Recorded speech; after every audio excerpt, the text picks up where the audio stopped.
काल भगवान ने परमात्मा से एक वचन लिया था। परमात्मा ने जब देखा कि यहाँ जीव गणे दुखी हो गए, किसी की टांग कट रही है, किसी की माँ मर गई, किसी का पिता मर गया, कोई किसी कष्ट से दुखी है, कोई किसी कष्ट से दुखी है, कोई गधा बन गया, कोई कुत्ता बना दिया। ये परमात्मा को आपकी जो पुकार वहाँ मालिक के चरणों में पहुंची, हाहाकार मची। अब जो भी, जैसे हम भी बेसिक श्री विष्णु जी के पुजारी था ये दास, श्री कृष्ण राम का और हनुमान जी का, और फिर भी लास्ट में न्यू कहा करते, कोई आपत्ति आ जाती, हे सच्चे भगवान, हे सच्चे मालिक। यानी इनसे हटकर वृत्ति कहीं और जाती थी, सच्चे मालिक पर। हम उसको अब पता चला, ये सत साहिब जिसे कहते हैं, यही है वो सच्चा मालिक, यानी रियल गॉड, वास्तव में परमात्मा। अब पता चला वो सच्चा मालिक कौन है, और वही सब दुख निवारण करने वाला है। तो उस सच्चे मालिक ने हमारी पुकार सुनी। तो परमात्मा प्रथम बार जब इस काल की सृष्टि में आए, तब इस काल भगवान ने परमात्मा से विवाद किया था, क्योंकि परमेश्वर अपने पुत्र जोगजीत के रूप में थे। तो उसने, काल ने ये सोचा कि जोगजीत आया है तो परमात्मा का कोई संदेश लाया होगा। ये यहाँ का जो भगवान है परमेश्वर से बहुत डरता है, कबीर भगवान से, उस सच्चे मालिक से। जैसे गरीबदास साहिब जी ने अपनी वाणी में कहा है कि काल डरे करतार से, जय जय जय जगदीश, और जोड़ा जोड़ी झाड़ता पग रद डारे शीश। तो ये उस परमात्मा से बहुत डरता है। अब उसको ये पता लगा कि जोगजीत मेरे लोक में आया है तो कोई बात विशेष है। तो उसने पहले कारण पूछा कि जोगजीत, आपने मुझे वहां से निकाला था, आप सृष्टि रचना में पढ़ते हो, परमात्मा ने जोगजीत के रूप में आकर इसको वहां से 21 ब्रह्मांड से सहित अपने सतलोक से निष्कासित किया था। तो इस कारण से उसने इस बात से दुख हुआ कि तू मेरे लोक में क्यों आया, जब तूने अपने लोक से हमें भगा दिया था, अब तू मेरे लोक में कैसे आया? ये तो मैंने तप करके ले रखा, तेरा इसमें कोई रोल नहीं। इस चीज से बहुत दुखी हुआ वो, कौन? काल। फिर उसने सोचा कि कोई संदेश लाया होगा, पहले वो पूछ लेता हूं, फिर इसके साथ मैं युद्ध करूंगा, इसको पीटूंगा। तो परमात्मा जोगजीत रूप में खड़े थे, उन्होंने कहा कि सुन ले काल, परमात्मा का संदेश सुन ले तू। आपने ऐसा जुल्म कर दिया है, परमात्मा की आत्माओं का क्या हाल कर रखा है, हाहाकार मचा रखी, समय पर इनको टूक नहीं, और कैसी इनकी स्थिति कर रखी है, ना कोई इनकी सुरक्षा है, कोई किसी की माता मर गई, किसी का पिता मर रहा है, कोई पशु बना दिया, कोई कुत्ता बना रखा है। ये हालत भगवान से देखी नहीं गई, इसलिए मैं आया हूँ, और सुन ले उसका संदेश। मैं नीचे जाऊंगा सारे ब्रह्मांडों के अंदर, और तेरी पोल खोल लूंगा, तेरा पर्दा फांस करूंगा। तू भगवान नहीं है, ये काल है, ये तुम्हें खाने के लिए यहाँ रोके हुए हैं, और सारी तेरी कहानी बताऊंगा, परमात्मा की सच्ची कथा सुनाकर, सृष्टि रचना सुनाकर के उनको दृढ़ता फैलाऊंगा, और सच्चा नाम मेरे पास है, परमात्मा ने दिया वो नाम सुनाऊंगा। उसके भक्ति करके वो सीधे वापस वहाँ चले जाएंगे जहाँ से वो आए थे। अब इस बात को सुनकर उस ज्योति निरंजन काल के को बड़ा दुख हुआ, और इतना गुस्सा आ गया कि इस जोगजीत ने अभी खत्म कर दूं, नहीं हो तो मेरा नाश करेगा, उजाड़ देगा मेरे को। यदि नीचे के प्राणियों को परमात्मा का ज्ञान हो गया, ये सब भाग जाएंगे।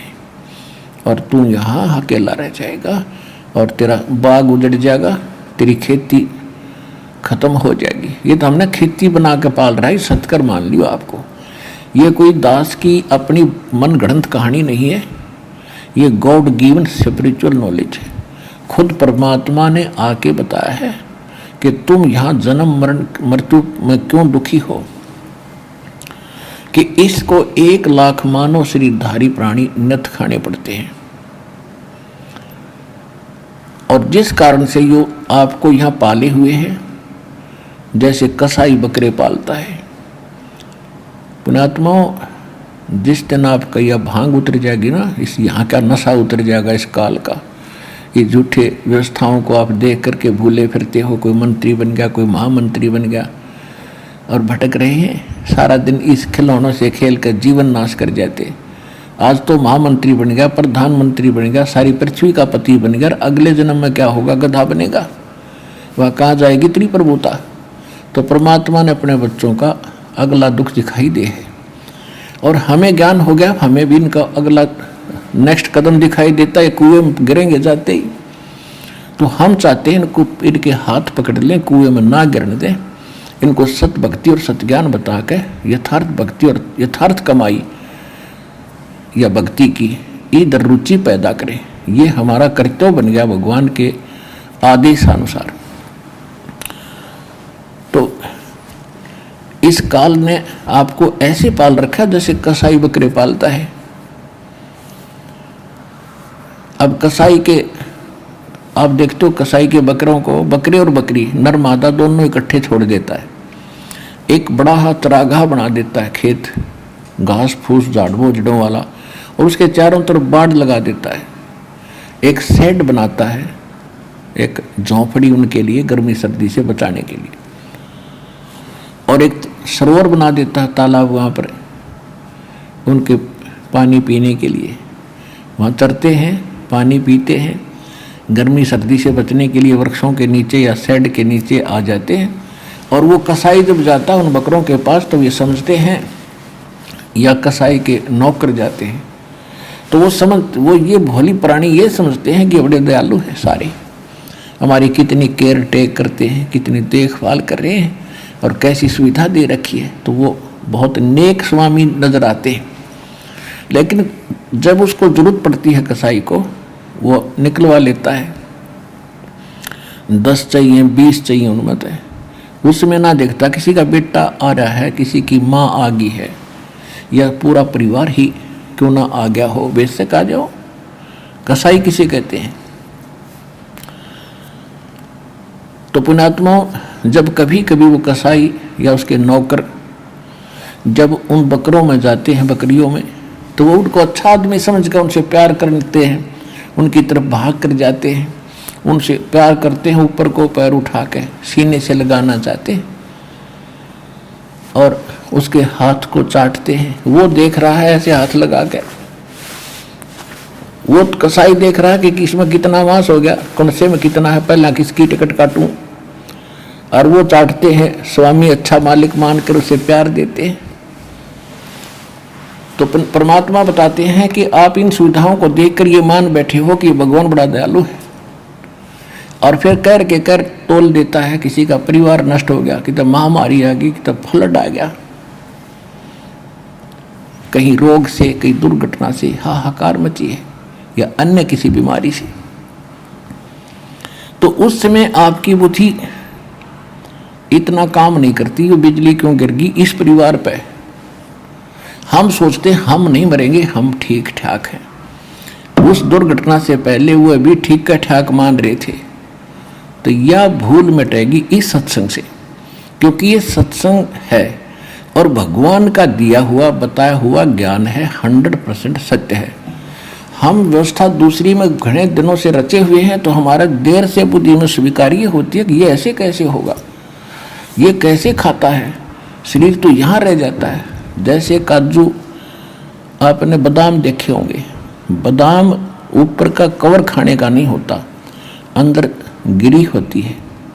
इसी प्रकार ये बॉडी जो ऊपर की है, ये तो अंदर गिरी बनाने के लिए कवर है, यानी सूक्ष्म शरीर है इसके अंदर, उसके अंदर हम सारे जीवन में जो खाते हैं, पीते हैं और जो भी व्यसन करते हैं, उन सब का अंश उस सूक्ष्म शरीर में लिप्त हो जाता है। शेष तो बॉडी इस स्थूल शरीर के पालन पोषण में लग जाता है और कुछ उसके अंदर समा जाता है। जैसे आप देखते हो ओका, बीड़ी और शराब, ये बुक्की और ये अफीम, ये खान की चीज़ है और सबसे ज़्यादा सबके घर में पहुंच गई है। कलयुग में शायद ही कोई व्यक्ति बचा हो, व्यक्ति बचा है तो घर नहीं बचा है। तो ये क्यों खा रहे हैं? क्योंकि ये मन है, इसने अपना एजेंट छोड़ रखा है, काल का दूत है ये दूसरा रूप काल का समझो। और ये चाहता है कि ज़्यादा टेस्ट ये खाए, हुक्का पाड़े, तम्बाकू पीवे, खावे, इसका उतना ही अंश उसमें जाएगा सूक्ष्म शरीर में। और फिर उनको भून कर एक तपतशिला बहुत बड़ी तई सी है पत्थर की, उस पर डाल देता है 1 लाख प्राणियों को, सूक्ष्म शरीर को। ये स्थूल शरीर यहाँ रह जाता है। इसके हम अंतिम संस्कार में लगे रहते हैं, कभी इसका पिंड भरवाते हैं, कभी गंगा में डलवाते हैं, कभी 13 करते हैं और वो तपस्या को नजारा होता है। तो फिर उसमें से जो गंध निकलता है उन सूक्ष्म शरीर को भून कर, जीव मरता नहीं सूक्ष्म शरीर में, लेकिन दुख घना होता है, उसको ये काल खाता है। जिस कारण से आपको यहाँ ये पाले बैठा, रोके बैठे। अब यहाँ प्रसंग एक और उठता प्रश्न मन में, सृष्टि रचना आप पढ़ते हो तो वहाँ ये लिखा है कि परमात्मा ने इसको श्राप दे दिया 1 लाख मानव शरीरधारी प्राणी नत खाने का। तो क्योंकि हम बच्चे हैं, हमारे अंदर शंकाएं ढेर सारी उत्पन्न होती हैं जब प्रथम बार इस ज्ञान को सुनते हैं, तो बहुत सी त्रुटियां लगती हैं कि परमात्मा ने 4 युग इसको क्यों दे दिए, 3 युग क्यों दे दिए, पहले ही मना कर देते। ये पहले तो आपको वहां मना कर ही रहे थे सतलोक में कि तुम मत जाओ, इसकी बात मत सुनो, इसकी तरफ ना देखो। तब कौन से हम मान गए थे? हम भगवान से धोखा दिया और अपने पैर पर कुआड़ा मार के आज यहाँ ये गधे कुत्ते बनकर हम कष्ट उठा रहे। तो परमात्मा को पता था सतयुग त्रेता द्वापर में ये मेरी नहीं मानेंगे, क्योंकि इनको सुख होगा इनके ही कर्म का, पिछले संस्कारों का, जो सतलोक से धन लेकर आए थे भक्ति का, आप वो आपका चलता रहा और कलयुग में आकर खत्म हो जाता है। और परमात्मा आपको ऐसी भक्ति देगा जो दास आपको देगा, आप उतना ही चार्ज हो जाओगे उस भक्ति से, इस मंत्रों से, और उतना ही भक्ति युक्त हो जाओगे जिस भक्ति से आप वहाँ से संचित होकर आए थे, सैचुरेटेड थे, परिपूर्ण थे। और इसका कर्ज भी उतर जाएगा जिस कारण से रोक रहा आपको। तो ऐसे हम वापस जाएंगे, वो भक्ति दास के पास उपलब्ध है, इस विश्व में किसी के पास नहीं है। और अब सबका कल्याण होगा जो इस मार्ग पर लग जाएंगे। तो ये तो मालिक का वचन है, होगा।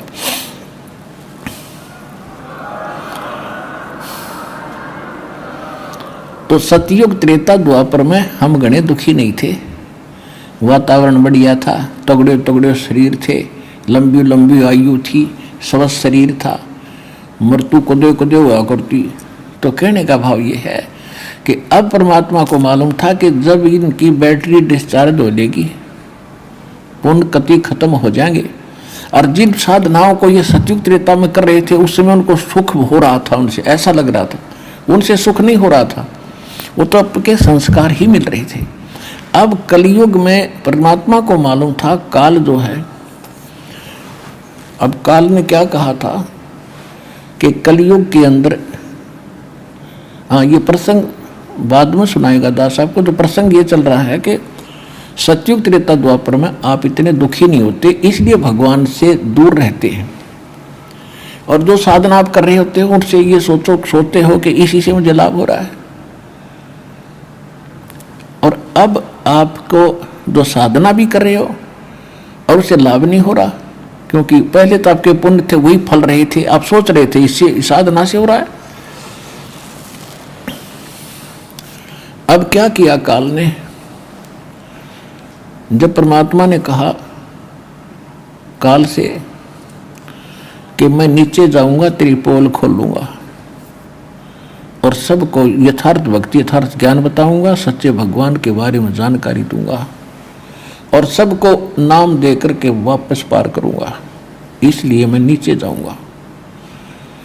तो काल कहते हैं एकदम इतना मेरे ऊपर टूट कर पड़ा।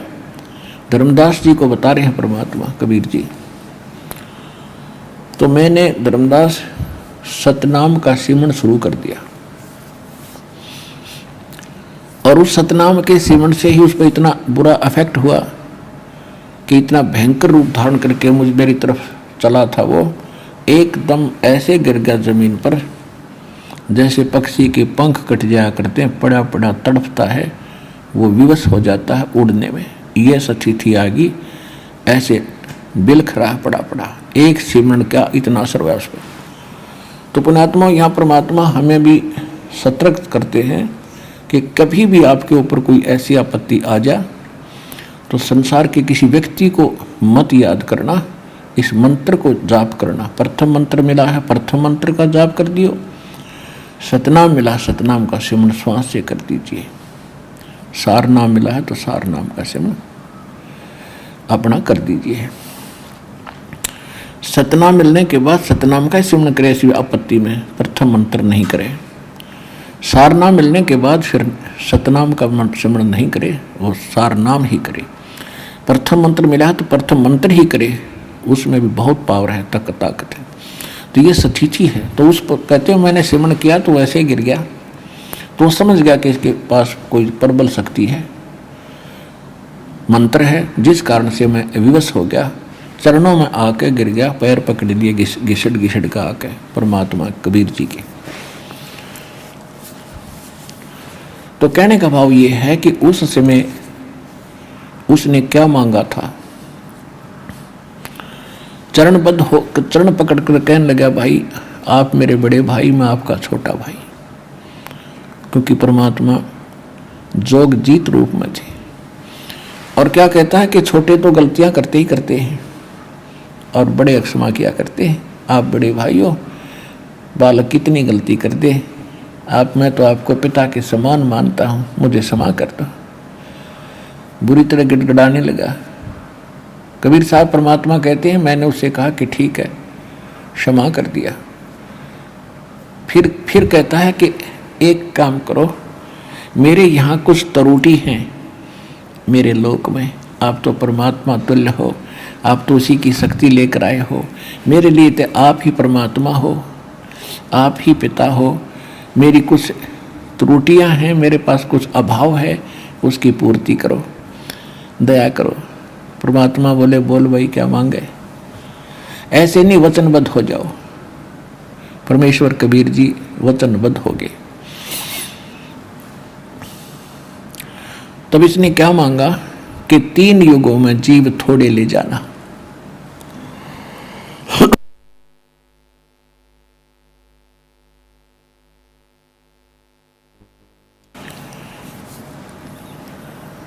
और चौथा युग जब कलयुग आवे तब तो शरण जीव बहुत जावे। ऐसा वचन हर मोय दीजे, तब तुम गमन संसार ही कीजे। कि 3 युग में जीव थोड़े जा और चौथे युग में आप कितने जीव ले जाना। परमात्मा बोले भाई ठीक है, चल ऐसी मान लेंगे, हम तो कलयुग में ले जाएंगे। एक और है मेरी प्रार्थना। परमात्मा बोले बोलो क्या है, कि आप अपना ज्ञान बताकर ले जाना। जो आपके ज्ञान को माने आपके, और आपके ज्ञान को ना माने वो हमारे। आप बलपूर्वक ना ले जाना। परमात्मा को पता था कि बलपूर्वक वहाँ कोई ले जाया गया डट्टे भी को नहीं, वहाँ रुक भी नहीं सकते जब तक ये ज्ञान हृदय में नहीं समा होगा। परमेश्वर की वाणी है कि ज्ञान संपूर्ण हुआ नहीं, हृदय नहीं छिदाए, और देखा देखी भक्ति का यू रंग नहीं ठहरा। तो परमात्मा ने तथास्तु कर दी, यह भी बात तेरी मान ली। फिर इसने कहा कि एक और अर्ज है मेरी, कि वह भी बता दे कि पहले मेरे दूत जाएंगे, मेरे संदेश वाहक जाएं, और बाद में आपके अंश आए, आपका प्रचारक आए। परमात्मा बोले यह भी बख्श दी तेरे को, कोई बात नहीं। फिर उसने क्या मांगा कि 2 प्रार्थना मेरी और हैं, वो भी बता दे कि सतयुग त्रेता के अंदर मेरा पुत्र जाओगा, राजा दशरथ के घर जन्म लेगा, उसके ऊपर एक आपत्ति आवेगी, उसके संस्कार वश उसकी पत्नी को लंकेश्वर उठाओगा, और वो बहुत शक्तिशाली होगा, सभी नीचे के देवताओं को भी अपनी कैद में डाल रखा होगा। उनको छुड़वाने के लिए एक बहाना बनाना पड़ेगा, उसकी पत्नी उठाओगा। लेकिन समस्या आएगी कि वो पुल नहीं बना पाएगा समुद्र के ऊपर लंका में सेना ले जाने के लिए। वो पुल बनवाना आप दया करना। अपने आत्माओं जैसे अब श्री राम और श्री कृष्ण ये विष्णु जी हैं, और विष्णु जी हैं तो परमात्मा की आत्मा। यह कोई पद मिल गया, 3 लोग की प्रधान बना दिए, अब ये फूले फिरे हैं, सोचा पता नहीं क्या बन गए। इनकी मृत्यु के बाद ये 84 लाख योनियों में आप जैसे प्राणियों के रूप में घूम रहे होंगे यहाँ पर। अब यह सब कब भूल पड़ी? परमात्मा कहते मेरे साथ 2 भाई, मैंने सब जग भूला पाया, सब कब भूला गिरी, एक ना भूला, 2 ना भूले, और भूली सब संसारी। और ब्रह्मा विष्णु महेश देख लो, तीनों देवा गरबारी। ये सांग दचाई बैठे, ब्याह करवा के बैठे, जैसे हल्लाएं को नहीं यहाँ से, अरे की आयु फिक्स्ड है। तो कहने का भाव ये है, तो ये आत्मा परमात्मा की है। जब ये दुखी होती है तो वही आकर इनकी मदद करता है। अभी तक हम जैसे हमें पहले कोई दुख आता था, भगवान को याद करते थे और हमारा संस्कार ठीक होता था, तो वो भगवान ही मदद करते थे। हम सोचते थे हनुमान जी ने कर दिया ये काम। अब पता चला हनुमान जी तो एक भगत आदमी थे, तो भगवान के सतर का काम भगत कैसे कर सकता है? और श्री राम और कृष्ण की शक्ति का हमें पता चल गया कि ये किसी के संस्कार में फेरबदल नहीं कर सकते।